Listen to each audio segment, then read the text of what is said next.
Flagda. Walang flagda at walang boundary. Ang sarap na mga balita. Ang sarap na mga balita.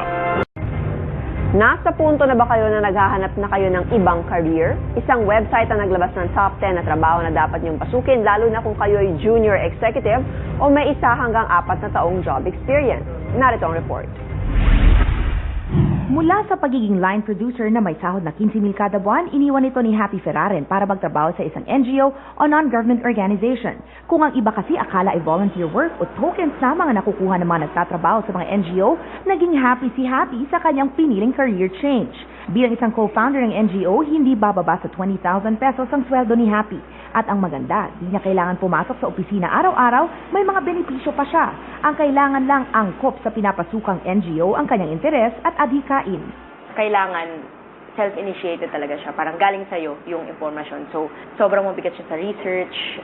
Kailangan talaga magsa-survey ka. Titingnan mo kung ano talagang kailangan ng komunidad na to. Kasi kung minsan, magpaplano ka, pero hindi pala yun yung kailangan ng komunidad na pupuntahan ninyo. So, magpapalit na naman yon.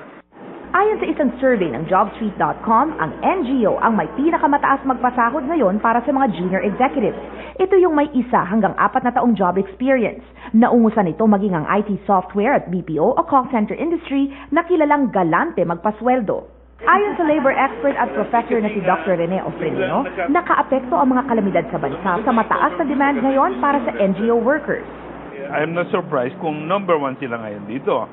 Kasi hindi naman ordinary NGO worker ang hinahanap nila. NGO worker na medyo may professional skills. Pwede halimbawa, yun tungkol sa retrofitting, redesigning. Yun nga lang, posible raw na easy come easy go ang career na ito. Pero don't worry dahil bukod sa mga NGO, marami daw bakanting trabaho sa bansa.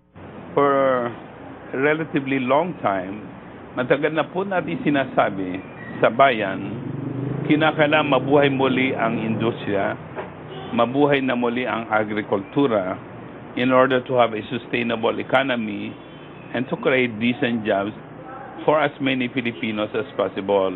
Kung hindi agri ang para sa'yo, may pwede pa rin naman daw mapuntahan gaya ng banking at finance, maging ang media. Lumalabas din sa iba pang survey ng JobStreet na kapag managerial positions ang pinag-uusapan, mga managers sa gas at oil firms ang pinakamataas ang sweldo na sinundan ng nasa utilities, industrial at IT software. Christina Lazo, News 5.